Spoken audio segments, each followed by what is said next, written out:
একসময় নির্বাচন মানেই ছিল দেয়াল জুড়ে পোস্টারের হিড়িক আর আঠার গন্ধ। কিন্তু আসছে 12ই ফেব্রুয়ারি নির্বাচনের দৃশ্যপট পুরোই উল্টো।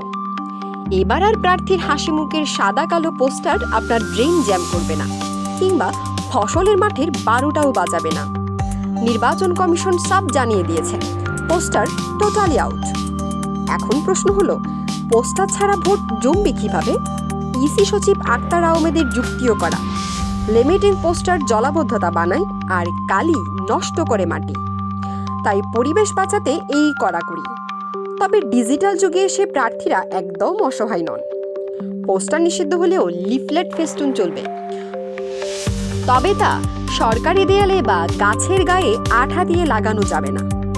এমনকি ব্যানারে নিজের আর দলীয় প্রধানের ছবি বাদে অন্য কারোর মুখ দেখানোও বারণ।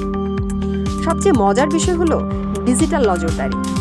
এবার ফেসবুক, ইউটিউবে প্রচারণা চালাতে গেলে আগে রিটার্নিং কর্মকর্তাকে আইডি পাসওয়ার্ড জমা দিতে হবে। এআই দিয়ে প্রতিপক্ষের চেহারা বিকৃত করা বা ভুয়া খবর ছড়ানো তো দূরের কথা, উস্কানিমূলক কমেন্ট করলেও কপালে জুটবে জরিমানা কিংবা প্রার্থিতা বাতিল।